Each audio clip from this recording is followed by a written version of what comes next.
Aujourd'hui, on se retrouve pour l'épisode 47 pour parler de comment trouver sa voie professionnelle. Pour cet épisode, la citation du jour est d'Odysseas Elitis et la chanson du jour est d'Alanis Morissette. Bonjour et bienvenue dans Marvelous Life, le podcast pour vous motiver et vous rappeler que vous avez tout ce qu'il faut pour vivre la vie merveilleuse dont vous rêvez. Je m'appelle Benoît Morin et je serai accompagné par ma sœur Aurélie. Ensemble, nous avons créé l'entreprise Morwings et le journal Bien-être Apollon afin d'aider chacun de nous à devenir une personne plus heureuse et plus épanouie. On se retrouve chaque matin du lundi au vendredi pour faire le plein de motivation le temps d'un espresso. Merci d'être avec nous, on vous souhaite une bonne écoute. Pour la citation du jour, Odysseas Elitis a dit « Sachez que le bien-être vient du travail du cœur, du travail honnête, de l'amour de la vie. » Odysseas Elitis est né Odysseas Aleppoudélis. Il était un poète grec né le 2 novembre 1911 à Héraclion en Crète et il est décédé le 18 mars 1996 à Athènes. Odysseas Elitis est un poète majeur du XXe siècle et il est considéré comme le principal représentant du modernisme romantique en Grèce et même à l'échelle internationale. Il a reçu en 1979 le prix Nobel de littérature qui lui a été attribué, on cite, pour sa poésie qui, sur le fond de la tradition grecque, dépeint avec une force sensuelle et une clarté intellectuelle le combat de l'homme moderne pour la liberté et la créativité. Au-delà de la poésie, Odysseas Elitis s'est également illustré comme essayiste, traducteur et homme de lettres. Alors trouver sa voie professionnelle, c'est un voyage personnel et parfois complexe, crucial pour l'épanouissement et la satisfaction au travail, et par conséquent dans la vie, puisque le travail représente une grande partie de notre vie. Au sujet de trouver sa voie professionnelle, Steve Jobs a déclaré « La seule façon de faire un excellent travail est d'aimer ce que vous faites ». Steve Jobs, dont on a parlé dans l'épisode 33 lorsque nous avons évoqué le temps qui est limité pour chacun d'entre nous, est né le 24 février 1955 et il est décédé à 56 ans le 5 octobre 2011. Entrepreneur américain dans les nouvelles technologies, Jobs était le cofondateur de la société Apple, une des entreprises les plus puissantes du monde, et surtout connue pour ses produits comme l'iPhone, l'iPad et le MacBook. Lorsque Steve Jobs prononce ces mots, la seule façon de faire un excellent travail est d'aimer ce que vous faites, il s'exprime au diplômé de 2005 de l'université de Stanford.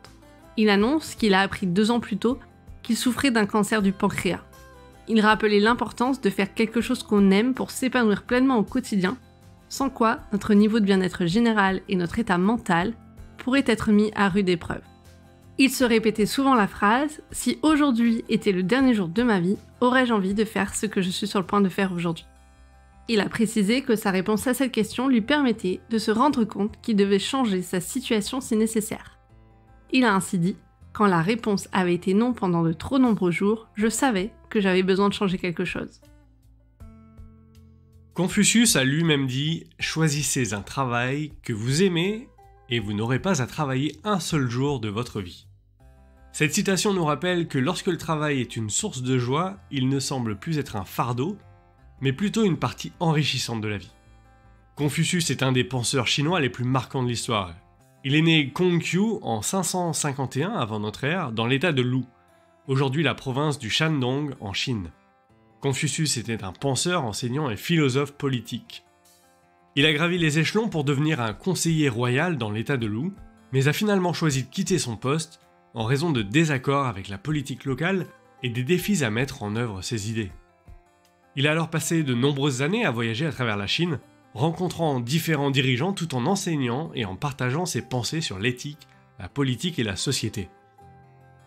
Confucius a mis un accent particulier sur l'éducation comme moyen d'ascension sociale et de transformation personnelle.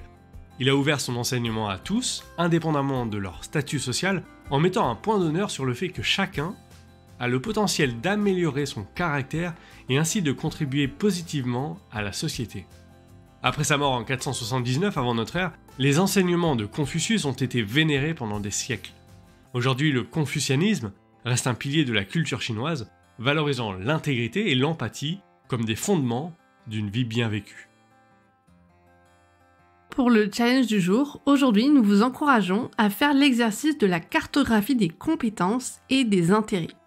La réalité, c'est que nous évoluons tous au fil des années et de nos expériences, nos compétences progressent et nos centres d'intérêt peuvent changer.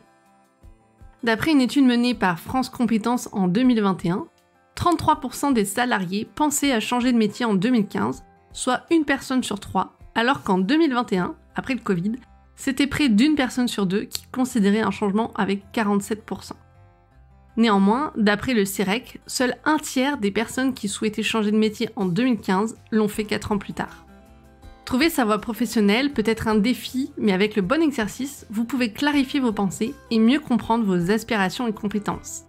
Cet exercice vous aide à visualiser où vos compétences et vos intérêts se croisent. Les étapes de l'exercice de cartographie des compétences et des intérêts sont les suivantes. Tout d'abord, pour le réaliser, vous pouvez utiliser une grande feuille de papier ou un tableau. Ensuite, c'est simple.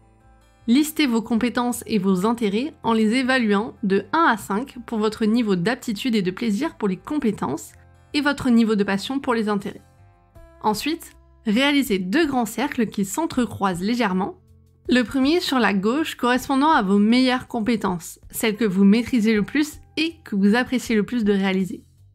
Le second, sur la droite, contient vos intérêts les plus passionnants.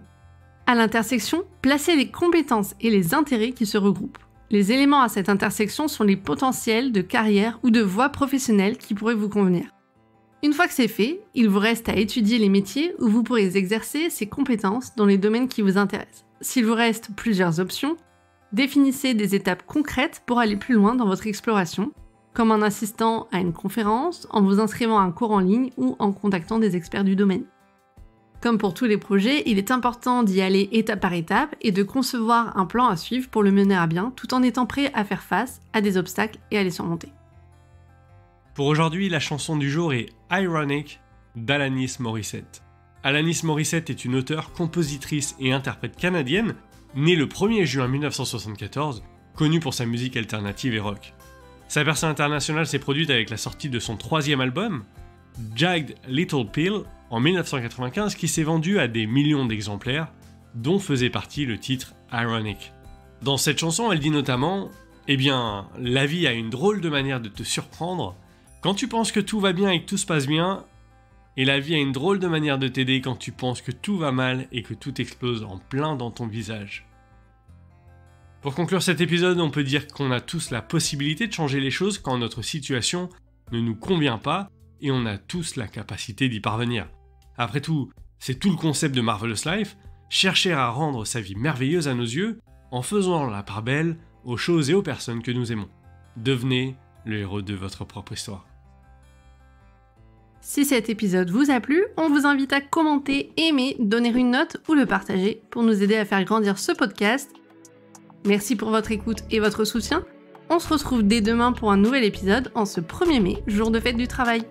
Aujourd'hui encore, on le répète une fois de plus, tu es la personne idéale pour réaliser tes rêves. À demain! À demain!